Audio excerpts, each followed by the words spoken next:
So start करते हैं अपने अब बैक्टीरिया से। पिछले हमने लेक्चर में फंगाई को समझा। अब हम यहाँ पे बैक्टीरिया को बहुत अच्छे तरीके से समझने की कोशिश करेंगे। सबसे पहले हम एक छोटा सा जरा यहाँ पे बैक्टीरिया के बारे में जान लेते हैं कि पर्टिकुलरली बैक्टीरिया होते क्या हैं। So bacteria are unicellular organism, मतलब जिनके पास सिंगल सेल हो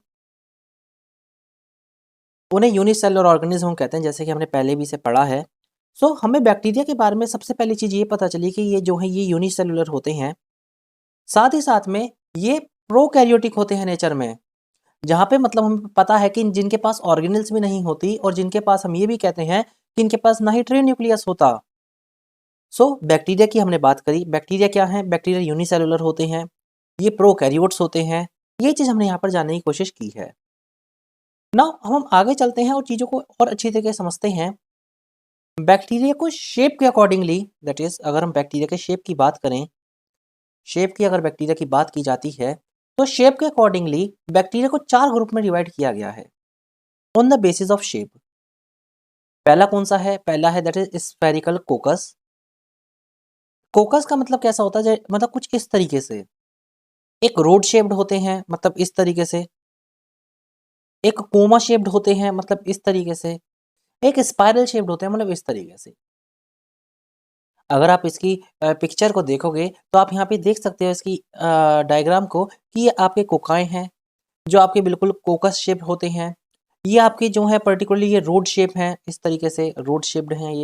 ये स्पाइरल शेप्ड हैं और ये आपके पर्टिकुलरली कोमा शेप्ड हैं, जिसे हम विब्रियम भी बोलते हैं।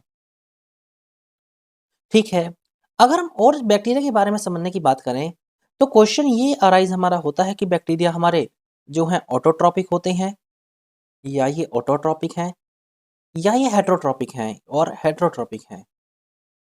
अगर इसी कंफ्यूजिंग में हम रहें तो मोस्टली, यानी हम ये कह सकते हैं कि 90% ऑफ बैक्टीरिया आपको हेटेरोट्रॉपिक देखने को मिलते हैं, वहीं 10% बैक्टीरिया आपको ऑटोट्रॉप देखने को मिलते हैं। सो ये चीज मैंने यहाँ पे लिखी भी है कि some of the bacteria are autotrophic, that is the synthesis their own food from inorganic substrates. कुछ जो होते हैं, mostly vast majority of bacteria are heterotrophic, मतलब कि ये डिपेंड किस पे रहते हैं? दूसरे ऑर्गेनिज्म पर डिपेंड रहते हैं अपने फूड के लिए। अब हम थोड़े बैक्टीरिया के टाइप्स भी जरा यहाँ पढ़ लेते हैं, जो हमारे एग्जाम के लिए बहुत ज़्यादा जरूरी है। पहला हमने यहाँ पे जाना, पहला है हमारा आर्की बैक्टीरिया। ये बैक्टीरिया बहुत ज़्यादा स्पेशल होते हैं, स्पेशल बैक्टीरिया हैं ये। अब स्पेशल क्यों है? क्योंकि ये जहाँ रहते हैं, यानी जो इनका हैबिटाट है वो बहुत ज़्यादा स्पेशल है। कहने का मतलब क्या है कि अगर मैं यहाँ पे एक स्क्रीन लूँ तो हम पढ़ रहे हैं आर्की बैक्टीरिया के बारे में। और ये स्पेशल क्यों है, ये चीज़ हमें यहाँ पर जाननी है। ये इसलिए स्पेशल है क्योंकि ये कई जगह आपको देखने को मिलते हैं, यानी इनका जो हैबिटाट है, इनका जो हैबिटाट है वो बहुत ज़्यादा वास्ट है। जैसे कि अगर हम यहाँ पे बात करें तो ये आपको कहाँ कहाँ देखने को मिल सकते हैं? आपको मार्शी हैबिटेट में देखने को मिल सकते हैं, यानी जो दलदल का एरिया होता है। साथ ही साथ में ये आपको मार्शी के साथ साथ ये आपको बहुत ज़्यादा कोल्ड प्लेसेस में भी देखने को मिल सकते हैं, जब बहुत ज़्यादा कोल्ड हो, यानी बहुत ज़्यादा जहाँ हमें कोल्ड देखने को मिलती हो। ये कई बार हमें हॉट स्प्रिंग्स में भी देखने को मिलते हैं, हॉट स्प्रिंग्स में भी हमें ये देखने को मिल जाते हैं। अब ऐसा क्यों है? Archie bacteria different different habitat में क्यों सरवाइव करता है? द रीज़न बिहाइंड दैट, इसका रीज़न ये है कि जो इनकी सेल वॉल होती है, जो इनका सेल वॉल स्ट्रक्चर होता है वो थोड़ा डिफरेंट होता है, वो थोड़ा डिफरेंट होता है। और जिसी वजह से, क्योंकि इनकी सेल वॉल डिफरेंट है, इसी वजह से हम क्या कह सकते हैं कि ये पर्टिकुलरली क्या होते हैं, हम ये कह सकते हैं कि ये डिफरेंट हैबिटेट में एग्जिस्ट कर जाते हैं। ये एक इसका मेन रीज़न होता है। सो हमने आर्की बैक्टीरिया के बारे में जाना, इनका हैबिटाट जाना कि हैबिटाट इनके डिफरेंट डिफरेंट होते हैं, चाहे वो हॉट स्प्रिंग हो, चाहे वो मार्शी एरियाज हो, चाहे वो कोल्ड एरियाज हो। इनकी सेल वॉल जो है थोड़ी डिफर करती है और जिसी वजह से ये यहाँ पे रह जाते हैं, यानी डिफरेंट हैबिटेट में ये रहते हैं। ठीक है, अब हम आगे चलें तो एक चीज आपको और समझनी है। आपने काऊ को देखा होगा या कभी काऊ को देखा होगा, चाहे आपने बफेलो को कभी देखा हो, तो ये क्या करते रहती हैं, ये अपने मुंह को लगातार जो है पर्टिकुलरली चलाती रहती हैं, यानी इनका जो टीथ है वो लगातार च्यू किसी चीज को करते रहते हैं। और जब ये किसी चीज को लगातार च्यू करते हैं तो होता पर्टिकुलरली क्या है कि ये इनका जो डंक होता है, जिसे हम हिंदी में गोबर भी बोलते हैं, इसमें से क्या हम क्या कर सकते हैं, इसमें से हम मीथेन गैस को बनाते हैं, जो कि एक हमारी बायोगैस है। ये चीज भी आपको समझनी है। क्या हमने ये जाना कि पर्टिकुलरली जो बफेलोज काऊ होती हैं, उनके डंक से हम मीथेन या बायोगैस बना सकते हैं। ये वैसे सबको ही पता रहता है, लेकिन ऐसा क्यों है, हम ऐसा क्यों कर सकते हैं? क्योंकि इनके पास भी एक बैक्टीरिया प्रेजेंट है जिनका नाम है मिथेनोजेंस। मिथेनोजेंस मिथेनोजेंस कहाँ प्रेजेंट होते हैं? इनके गट में प्रेजेंट होते हैं, यानी जिसे हम गला कहते हैं। इनके गट में ये बैक्टीरिया प्रेजेंट है और ये बायो मीथेन का प्रोडक्शन कराने में डंक से बहुत ज्यादा मदद ये करते हैं। तो अगर हम अपनी अब थ्योरी को यहाँ पर देखें, मैंने सब कुछ यहाँ पे लिखा है कि बैक्टीरिया बहुत ज़्यादा स्पेशल हैं, क्योंकि इनका ये हार्श हैबिटेट में हमें देखने को मिलते हैं, जैसे कि सॉल्टी एरियाज हो गए जिन्हें हम हेलोफाइल्स कहते हैं, हॉट स्प्रिंग्स हो गए जैसे थर्मो एसिडोफाइल्स, या फिर मार्शी एरियाज हो गए जैसे मिथेनोजेंस। मिथेनोजेंस आपको गट में भी देखने को मिलते हैं, किसके गट में? काओ या बेफेलो के गट में। आर्ची बैक्टीरिया दूसरे बैक्टीरिया से बिल्कुल अलग हैं। क्यों अलग हैं? क्योंकि इनकी सेल वॉल स्ट्रक्चर थोड़ा अलग है, इसी वजह से हमें ये बिल्कुल अलग देखने को मिलते हैं। एक मिथेनोजन बैक्टीरिया होता है, ये जो मिथेनोजन बैक्टीरिया है ये गट में प्रेजेंट होता है, और जिस वजह से हम मीथेन का प्रोडक्शन कर सकते हैं इनके डंक से, जिसे हम गोबर भी हिंदी में बोलते हैं। तो ये एक आर्की बैक्टीरिया में हम आर्की बैक्टीरिया के बारे में हमने थोड़ी सी चीज जरा समझने की कोशिश की है। अब चलते हैं अपने नेक्स्ट बैक्टीरिया पे, और इसका नाम है हमारा यू बैक्टीरिया। जल्दी से इसका भी थोड़ा बेसिक हम समझ लेते हैं और फिर चीजों को आगे लेके चलेंगे। अगर हम बात करते हैं यू बैक्टीरिया की, यू बैक्टीरिया सबसे इंपॉर्टेंट क्यों है? यू बैक्टीरिया के अंदर आपको पर्टिकुलरली अगर आप इसे देखोगे तो इसे ट्रियो बैक्टीरिया के नाम से जाना जाता है। ये आपको ट्रियो बैक्टीरिया के नाम से देखने को मिलेगा। ट्रियो बैक्टीरिया, इनके पास अपनी सेल वॉल होती है, इनके पास भी अपनी सेल वॉल हमें देखने को मिलती है। कई बार इनके पास फ्लैजिलम भी देखने को हमें मिल जाता है। ठीक है, एक यू बैक्टीरिया के अंदर एक बैक्टीरिया आता है जिसका नाम है सियानो बैक्टीरिया। सियानो बैक्टीरिया, सियानो बैक्टीरिया क्यों ज़्यादा जरूरी है? सियानो बैक्टीरिया इसलिए जरूरी है कि इसे कई बार ब्लू ग्रीन एल्गाई के नाम से भी जाना जाता है। ब्लू ग्रीन एल्गाई के नाम से भी इसे जाना जाता है, और ये इसलिए जरूरी है क्योंकि ये एक ऑटोट्रॉपिक बैक्टीरिया है। ये आपका एक ऑटोट्रॉपिक बैक्टीरिया है। क्योंकि ये एक ऑटोट्रॉपिक बैक्टीरिया है तो ये अपना खाना खुद बना सकता है अपने खाने को। और जब ये अपने खाने को खुद बना सकता है तो ऐसी क्या चीज है इन पे कि अपना खाना खुद बना लेते हैं ये? इनके पास है अपना chlorophyll A, that is chlorophyll A. क्योंकि इनके पास क्लोरोफिल ए है तो इसी वजह से अपना खाना खुद बना लेते हैं। क्योंकि सियानो बैक्टीरिया एक ऑटोट्रॉपिक बैक्टीरिया है तो हमें इसके बारे में थोड़ी डिटेल यहाँ पे जाननी ही पड़ेगी। तो अगर हम इसके डिटेल की बात करते हैं तो पहला सबसे इंपॉर्टेंट है कि अगर हम इसके बारे में देखें, ये यूनिसेलुलर होते हैं। हमें पता है कि बैक्टीरिया आपका यूनिसेलुलर आपको देखने को मिलता है। ये कई बार कॉलोनीज में देखने को मिलते हैं, इसलिए कॉलोनियल हैं। इनके पास फिलामेंट्स अपने देखने को मिलते हैं। अगर आप इसका हैबिटेट देखोगे कि कहाँ ये आपको देखने को मिलेंगे, कहाँ ये रहते हैं, तो हैबिटेट में आपको फ्रेश वाटर में भी देखने को मिलेंगे, और ये आपको पर्टिकुलरली हम ये कह सकते हैं मैराइन वाटर में भी देखने को मिलते हैं। हमने अभी तक क्या जाना? हमने जाना एक बैक्टीरिया है जिसका नाम है सियानो बैक्टीरिया। ये ब्लू ग्रीन एल्गाई के नाम से भी जाना जाता है। ये एक ऑटोट्रॉपिक बैक्टीरिया है, यानी अपना खाना खुद बनाता है। अपना खाना कैसे खुद बनाता है? इसके पास क्लोरोफिल ए है। क्लोरोफिल ए एक यूनिसेलुलर है, मतलब हमारा सियानो बैक्टीरिया एक यूनिसेलुलर कोलोनियल है, यानी कॉलोनीज में आपको ये देखने को मिलेगा इस तरीके से। फिलामेंटियस स्ट्रक्चर्स होते हैं इस तरीके से। ये फ्रेश वाटर में भी आपको देखने को मिल सकता है, मेराइन वाटर में भी आपको देखने को मिल सकता है। ये भी सबसे ज़्यादा ज़रूरी है।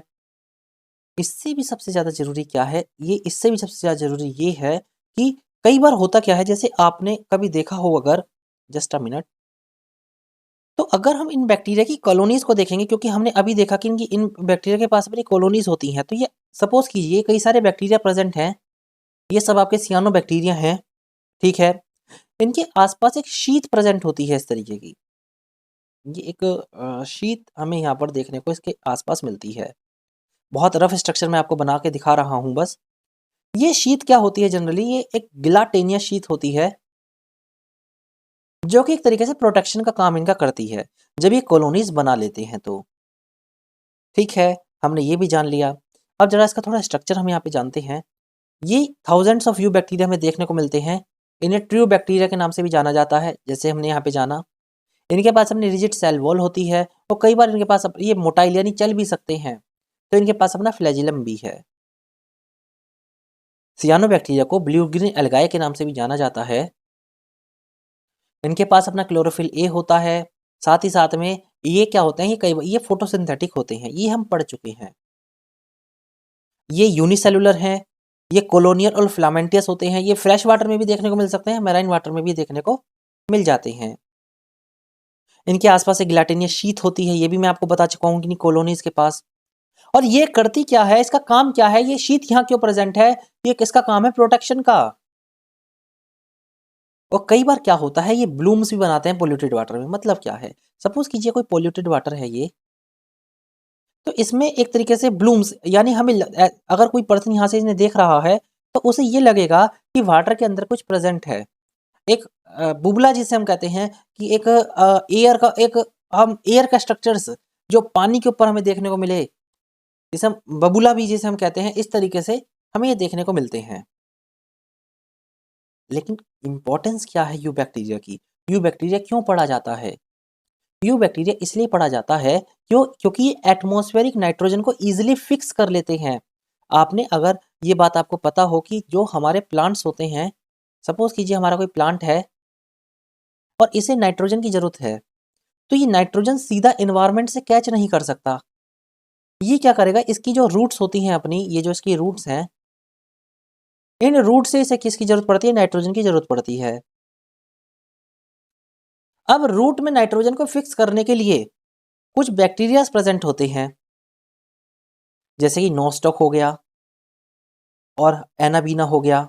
ये कुछ बैक्टीरिया होते हैं जो आराम से नाइट्रोजन को फिक्स कर लेते हैं। ओके, ये नाइट्रोजन को फिक्स करने वाले जो बैक्टीरिया होते हैं, इनके पास एक सेल होता है और उस सेल का नाम होता है हेटेरोसिस्ट। बहुत बहुत ज्यादा इंपॉर्टेंट है, लगातार हेटेरोसिस्ट से क्वेश्चन आया है।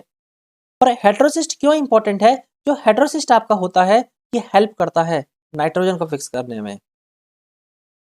अच्छा, मैं आपसे क्वेश्चन यहाँ पे पूछना चाहता हूँ और बहुत अच्छी तरीके से आपको जवाब इसका देना है कि जो नाइट्रोजन है, जो हमारी यहाँ पे नाइट्रोजन देखने को जो मिलती है, वो किस फॉर्म में फिक्स होती है, वो किस फॉर्म में फिक्स होती है प्लांट्स में। क्या वो सीधी नाइट्रोजन से जाके फिक्स हो जाती है रूट के पास, ये चीज आपको बतानी है। बहुत ज्यादा इंपॉर्टेंट क्वेश्चन है ये कि किस फॉर्म में वो जाके वहां पे पर्टिकुलरली देखने को आपको मिलती है। ओके, नाउ ये चीज आपको बतानी है और ये आपको मैं नेक्स्ट वीडियो में इसका आंसर बताऊंगा, क्योंकि ये आपका एक तरीके का ये एक होमवर्क है कि नाइट्रोजन ही फिक्स होती है, नाइट्रस ऑक्साइड होती है, क्या होती है पर्टिकुलरली, अब आपको बताना है। ओके, अब हम यहाँ से थोड़ा आगे चलते हैं और चीज़ों को समझने की कोशिश करते हैं। होता क्या है कि देखिए, होता यहाँ पे भी है, जैसे हमने आपको बता चुका हूँ कि यहाँ पे कुछ स्पेशलाइज्ड सेल होते हैं जिसका नाम हेटेरोसिस्ट होता है। जैसे नोस्टक और एनाबीना के पास ये सेल देखने को मिलता है और ये क्या करते हैं, फिक्स करते हैं, किसको फिक्स करते हैं, पर्टिकुलरली एटमॉस्फेरिक नाइट्रोजन को। कुछ और बैक्टीरिया भी हमें देखने को मिलते हैं जिनका नाम है कीमोसिंथेटिक ऑटोट्रोपिक बैक्टीरिया। इसे अभी आप मत पढ़िए, बस आप इसे नाम से डिकंस्ट्रक्ट करने की कोशिश कीजिए। देखो, कीमो है मतलब कहीं ना कहीं केमिकल का इस्तेमाल होगा। सिंथेटिक है मतलब कुछ बना रहा है, मतलब कुछ बना रहा है मेड। ऑटोट्रॉपिक है, खुद बना रहा है, हिमसेल्फ खुद बना रहा है। तो नाम से ही पता चल गया कि एक कीमोसिंथेटिक ऑटोट्रॉपिक बैक्टीरिया हमें देखने को मिलते हैं। और ये इंपॉर्टेंट क्यों है, क्योंकि ये इनऑर्गेनिक सब्सटेंस है, जैसे नाइट्रेट्स हो गया, नाइट्राइट्स हो गया, उससे एनर्जी को रिलीज कर देते हैं, उससे एटीपी को रिलीज आराम से कर देते हैं। जैसे मैं आपको अगर मैं यहाँ पे दूसरा पेज लेके आपको समझाऊं, मेरे यहाँ पे हमारा यहाँ पे कहने का क्या मतलब है, जस्ट अ मिनट, यस। जैसे हमारा कोई बैक्टीरिया है कीमोसिंथेटिक, कीमोसिंथेटिक ऑटोट्रॉफिक बैक्टीरिया। ये क्यों इसलिए इम्पोर्टेंट है? ये इसलिए इम्पोर्टेंट है क्योंकि जैसे सपोज कीजिए हमारे इन्वायरमेंट में नाइट्रेट प्रेजेंट है, या हमारे पास पर्टिकुलरली नाइट्राइट प्रेजेंट है, या हमारे को अमोनिया देखने को मिल रहा है, ये हमारे पर्टिकुलरली इन्वायरमेंट में प्रेजेंट है। तो ये जो बैक्टीरिया है, जो कीमोसिंथेटिक ऑटोट्रॉपिक बैक्टीरिया है, वो इनका इस्तेमाल करके इनसे एटीपी बना लेगा। और हमें पता है एटीपी क्या है? एक तरीके की एनर्जी है, ठीक है। लेकिन इंपॉर्टेंस क्या है इसकी? ऐसा क्यों हो रहा है? इंपॉर्टेंस इसकी ये है कि ये जो आपके ये पर्टिकुलरली, ये चाहे वो नाइट्रेट थे, नाइट्राइट था, या जो अमोनिया था, ये रिसाइकल हो चुके हैं। अब इनका इस्तेमाल एनर्जी बनाने में किया जा चुका है। That's why these bacteria are very very important. और वही चीज़ अब आप यहाँ पे भी पढ़ोगे कि अगर कीमोसिंथेटिक ऑटोट्रॉपिक बैक्टीरिया की बात की जाती है, तो ये नाइट्रेट्स नाइट्राइट्स का इस्तेमाल करते हैं और एटीपी का प्रोडक्शन ये कर लेते हैं। ये साइकिल इंपॉर्टेंट क्यों है? ये साइकिल इसलिए इंपॉर्टेंट है क्योंकि जो नाइट्रोजन हमारा है, चाहे वो फॉस्फोरस है, वो जो आयरन है, उनका आसानी से एक रिसाइकिल यहाँ पे हो पा रहा है। ये इसलिए हमें बहुत ज़्यादा इंपॉर्टेंट देखने को मिलते हैं, ठीक है। तो हमने एक के बारे में जान लिया। एक दूसरा बैक्टीरिया आता है आपका हेटेरोट्रॉपिक बैक्टीरिया। अब ये बैक्टीरिया क्या है? नाम से ही पता चल रहा है कि ये सबसे ज़्यादा हमें देखने को मिलते होंगे, एब्यूडेंट यही है। हमने शुरुआत में पढ़ा था कि 90% ऑफ बैक्टीरिया हमें यही देखने को मिलता है। लेकिन इसका इम्पैक्ट क्या पड़ता है? इसका इम्पैक्ट क्या है? क्या ये हमारे लिए अच्छा है हेटेरोट्रॉपिक बैक्टीरिया? क्या ये ह्यूमंस के लिए बेकार है? कैसा है ये बैक्टीरिया? और देखिए, as a student of MSc we should understand, हमें एक चीज़ यहाँ पे समझनी पड़ेगी कि किसी भी चीज़ के हमें पॉजिटिव भी पता होने चाहिए और नेगेटिव भी पता होने चाहिए। जैसे देखिए, मैं आपको यहाँ बताता हूँ हेटेरोट्रॉपिक बैक्टीरिया के बारे में। देखिए, अगर मैं इसका कहूँ तो मैं ये कह सकता हूँ कि हेल्पफुल है हमारे लिए। क्यों?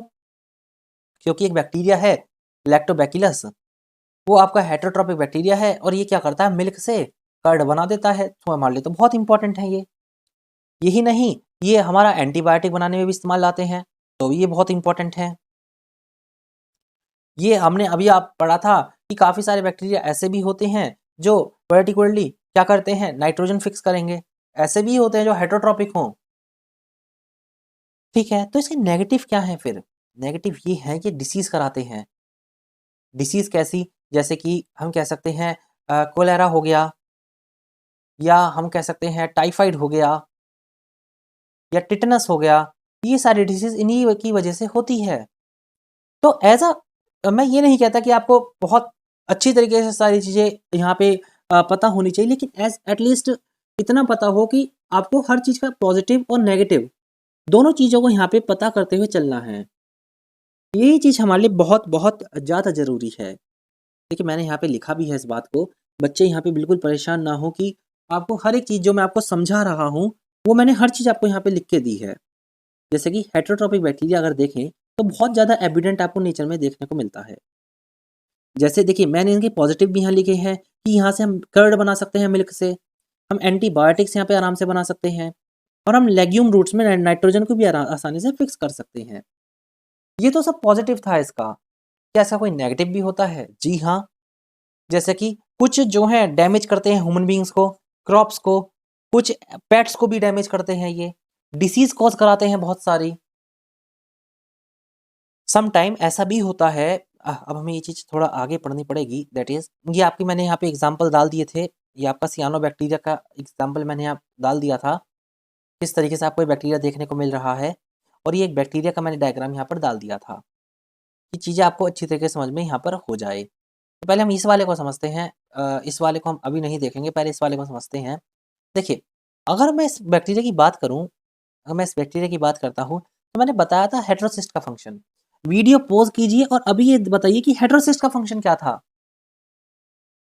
हेटेरोसिस्ट का फ़ंक्शन था कि ये क्या करते हैं? नाइट्रोजन को फिक्सेशन में काम करते हैं, नाइट्रोजन को फिक्स करते हैं। ये चीज़ हमने पढ़ी थी। मैंने आपको एक क्वेश्चन भी दिया था, क्वेश्चन भी मैंने आपको ये दिया था कि जो नाइट्रोजन है, वो किस फ़ॉर्म में फिक्स होती है? नाइट्रोजन फ़ॉर्म में किस फ़ॉर्म में यहाँ पे फिक्स होती है? देखिए, याद इस बात को रखिएगा कि ये नाइट्रेट है, नाइट्रेट फॉर्म में फिक्स होती है, और यही नाइट्रेट जो है ये पर्टिकुलरली क्या है, पर्टिकुलरली ये फिक्स नाइट्रोजन का ही एक फॉर्म होती है ये, जो कि प्लांट्स को मदद करती है उनकी ग्रोथ में।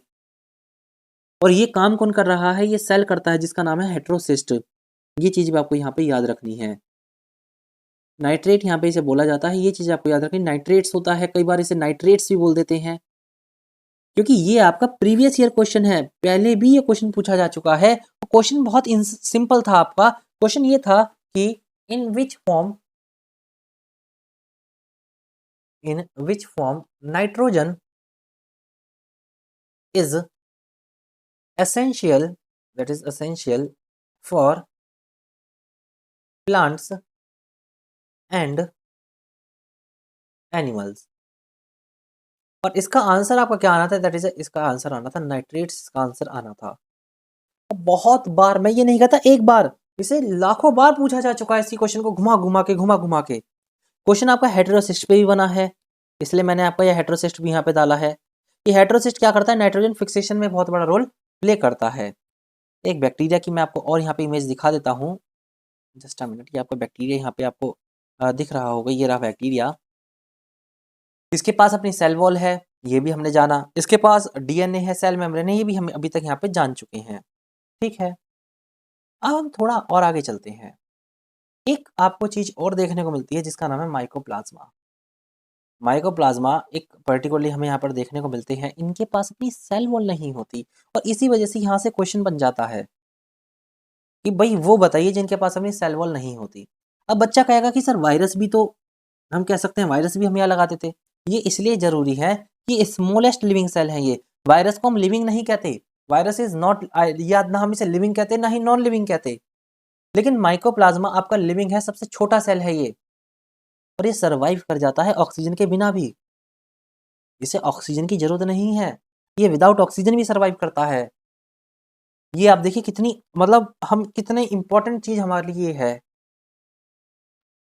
ठीक है, अब हमने बैक्टीरिया कवर किया, हमने ये भी जाना बैक्टीरिया क्या होते हैं, हमने ये भी जाना कि बैक्टीरिया के यू बैक्टीरिया, आर्की बैक्टीरिया क्या होते हैं। मैं भी आपको एक इसका रिवीजन भी यहाँ पे कराऊंगा कि आपको कंफ्यूजन यहाँ पे नहीं होना चाहिए। अब जरूरी हमारे लिए क्या है, एक बहुत इंपॉर्टेंट वर्ड आता है, और मैंने ये देखा है कि बच्चा बहुत इसमें घबरा जाता है कि ग्राम स्टेनिंग क्या होता है, ग्राम पॉजिटिव क्या है, ग्राम नेगेटिव क्या है, किस तरीके से इन्हें डिफ्रेंशिएट किया जाता है। देखिए, ग्राम स्टेनिंग को डिफरेंशिएट करा जाता है सपोज इसकी सेल वॉल के हिसाब से कि बैक्टीरिया की सेल वॉल कैसी है। जैसे कि ये टेक्निक दी थी क्रिश्चियन ग्राम ने, ये टेक्निक को दिया था जिसका नाम है ग्राम स्टेनिंग। और इसमें बताया गया था कि दो तरीके के बैक्टीरिया में देखने को मिलते हैं, एक होता है पॉजिटिव और एक होता है नेगेटिव। अगर पॉजिटिव बैक्टीरिया की बात की जाती है तो इसमें कुछ हमने टेस्ट किए थे, यानी कुछ टेस्ट इसमें करे जाते हैं, और उसके बाद हमें ये दिखता है, हमें दिखता क्या है यहाँ पे कि पॉजिटिव ग्राम पॉजिटिव बैक्टीरिया के पास क्रिस्टल वायलेट डाई देखने को हमें मिलती है। मतलब आपने क्या करा, आपने दो बैक्टीरिया लिए, पॉजिटिव है ये नेगेटिव है, मैं दूसरे पेज पे ले लेता हूँ इसे। ये आपका पॉजिटिव है, ये आपका नेगेटिव है। ठीक है, आपने क्या करा, इसमें क्या डाला, क्रिस्टल वायलेट कलर डाला दोनों में, ये क्रिस्टल वायलेट। अब जो पॉजिटिव वाला बैक्टीरिया होगा इस पे आराम से क्रिस्टल वायलेट कलर आराम से टिक जाएगा, लेकिन जो नेगेटिव है उस पे क्रिस्टल वायलेट कलर नहीं टिकने का।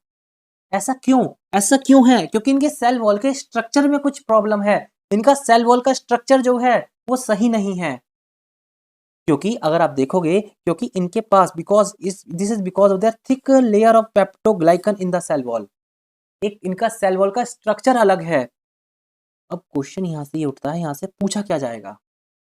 पहला क्वेश्चन आपसे पूछ लेंगे, डिस्कवरी किसने की थी, तो क्रिश्चियन ग्राम ने इसकी डिस्कवरी की थी। किस बेसिस पे डिस्कवरी की गई थी, सेल वॉल के स्ट्रक्चर पे डिस्कवरी की गई थी।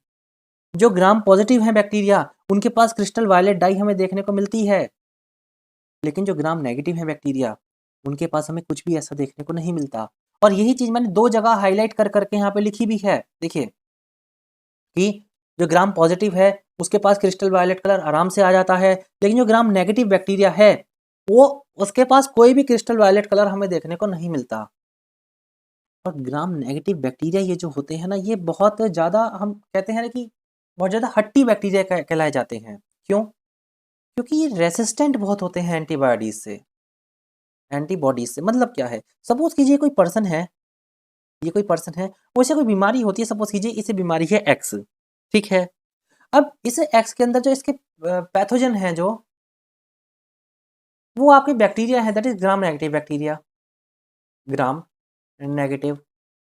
अब ग्राम नेगेटिव बैक्टीरिया है, तो ये पर्सन क्या करेगा? इसे अपनी जान तो बचानी है, तो ये क्या करेगा? ये मेडिसिन खाएगा। ने मेडिसिन ली, मेडिसिन का इनडायरेक्टली मतलब है एंटीबायोटीज ली, दैट इज एंटीबॉडीज ली। अब जब इसने एंटीबॉडीज को खाने की शुरुआत करी, तो ये एंटीबॉडीज इस ग्राम नेगेटिव बैक्टीरिया पे कोई असर ही नहीं कर सकती। ये इसकी बहुत ज़्यादा इंपॉर्टेंस है कि कोई अगर आप कोई पर्सन जो है जिसे ये वो इस डिसीज से अगर सफ़र कर रहा है, जिसमें ग्राम नेगेटिव बैक्टीरिया प्रेजेंट है, तो एंटीबॉडीज का भी उस पर कोई असर नहीं होता। क्यों? क्योंकि इसकी सेल वॉल जो है वो इम्पेनिट्रेबल है। यानी अगर जो आप ग्राम, जस्ट मिनट मैं दूसरा पेज यहाँ पे ले लेता हूँ। जो ग्राम नेगेटिव बैक्टीरिया की जो सेल वॉल है, सपोज कीजिए ये एंटीबॉडीज हैं, ये इसके ये और ये आपका ग्राम नेगेटिव है, ग्राम नेगेटिव। अब होगा क्या? ये जो आपकी एंटीबॉडीज हैं, ये वाली जो आपकी एंटीबॉडीज हैं, ये से पेनिट्रेट ही नहीं कर पाएंगी, इसके अंदर वो पहुंच ही नहीं पाएंगी। जब वो इसके अंदर पहुंच ही नहीं पा रही हैं, तो वो कैसे एक्ट कर सकती हैं फिर? दैट्स वाई जो ग्राम नेगेटिव बैक्टीरिया आपका होता है, वो रेसिस्टेंट होता है एंटीबायोटिक से। सर कल आपको सीधा क्वेश्चन यहाँ से मिल गया कि कौन सा बैक्टीरिया रेसिस्टेंट होता है, रेसिस्टेंट होता है किसके? एंटीबायोटिक्स के, दैट इज एंटीबॉडीज के। तो वो आपका आंसर ग्राम नेगेटिव आएगा। और बहुत सारे बच्चे इसमें बहुत ज़्यादा कंफ्यूज होते हैं, क्योंकि ये कंसेप्ट उन्होंने पढ़ा ही नहीं होता। बहुत बच्चे gram positive gram negative concept को छोड़ के जाते हैं, और इससे भर भर के प्रीवियस ईयर क्वेश्चन आपसे पहले भी पूछे जा चुके हैं। तो एक शॉर्ट समरी में आपको बताता हूँ, फिर हम इसका एक बार डिफरेंस भी जरूर देखेंगे। मैंने आपको शॉर्ट समरी में आपकी क्या बताया कि एक आपका बैक्टीरिया पॉजिटिव है, एक नेगेटिव है। पॉजिटिव इसलिए इंपॉर्टेंट है क्योंकि इसके पास क्रिस्टल वायलेट कलर इस पर रिटेन करते हैं, बट इस पे नहीं करते। अंतर क्या है? अंतर ड्यू टू सेल वॉल है, सेल वॉल का स्ट्रक्चर डिफरेंट है दोनों का, ठीक है। तीसरी बात ये भी यहाँ पे हमें देखने को मिलती है कि ये जो पॉजिटिव और नेगेटिव बैक्टीरिया हमें यहाँ पे जो होते हैं, वो इसलिए भी अलग अलग हमें देखने को मिलते हैं कि जो नेगेटिव वाला बैक्टीरिया है ये रेसिस्टेंट है। और किससे रेसिस्टेंस है? एंटीबॉडीज से। एंटीबॉडीज इसके अंदर पेनिट्रेट नहीं कर सकती, ये चीज़ भी हमने यहाँ पर जानी है। अब कुछ अगर हमारा कुछ छूट भी गया होगा इन केस, तो आपका यहाँ से कवर हो जाएगा, दैट इज इनकी डिफरेंस से। देखिए बहुत अच्छी तरीके से समझिएगा, मैंने हर एक कंटेंट को इसलिए यहाँ पे डाला है, बहुत सेलेक्टिव कंटेंट मैं यहाँ पे लाया हूँ कि चीज़ें आपको बहुत अच्छी तरीके से समझ में आई। बस आप ये समझ लेना कि ग्राम पॉजिटिव बैक्टीरिया जो है ये कलर रिटेन कर लेगी, चाहे इस पर आप कोई सा भी कलर डाल लो, कलर इस पे जाके अटैच हो जाएगा। लेकिन ग्राम नेगेटिव बैक्टीरिया पे ऐसा नहीं होता, ये कोई भी कलर रिटेन नहीं करती। The cell wall of gram positive bacteria is compose of thick layer of peptidoglycan. और जो आप अगर देखोगे ग्राम नेगेटिव की, तो वो थिन लेयर आपको पेप्टिडोग्लाइकन देखने को मिलती है। पहला डिफरेंस है ये।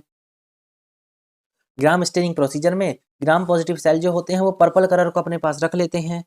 ये कोई सा भी कलर रख लेंगे सर, ये क्रिस्टल वायलेट भी रख लेंगे, ये पर्पल कलर भी रख लेंगे, लेकिन ग्राम नेगेटिव बैक्टीरिया बहुत तेज होता है इन चीज़ों में, वो कोई भी कलर यहाँ पे रिटेन नहीं करता। ग्राम positive bacteria produce exotoxin and gram negative bacteria produce endotoxin. कुछ टॉक्सिक होते हैं जो ये प्रोड्यूस अपने करते हैं, कुछ बाहर करेंगे। जैसे ग्राम पॉजिटिव बाहर टॉक्सिक रिलीज करेगा तो इसे एक्सोटॉक्सिन बोल दिया, जो ग्राम नेगेटिव है वो अंदर टॉक्सिक रिलीज करेगा तो इसे एंडोटॉक्सिन यहाँ पे बोल दिया है, ठीक है। ये मैंने आपको डिफरेंस इस तरीके से भी यहाँ पे लिख दिया है, क्योंकि मैं कोशिश ये कर रहा हूँ कि हर तरीके से आपको कंटेंट मिल जाए, आपको डायग्रामेटिकली भी हम पढ़ लें, हम दो काफ़ी तरीके से चीज़ों को यहाँ पे हम अपना कंप्लीट करें। तो ग्राम पॉजिटिव है, सेल वॉल के क्योंकि इसके पास स्मूथ सेल वॉल होती है, नेगेटिव के बाद सिंपल डबल लेयर देखने को मिलती है। सेल वॉल मोटी कहाँ पे होती है ज़्यादा? सेल वॉल पॉजिटिव में ज़्यादा हमें थिक देखने को मिलती है, यहाँ कम थिक है। पेप्टिडोग्लाइकन लेयर इसके पास होती है, इसके पास बहुत थोड़ी होती है।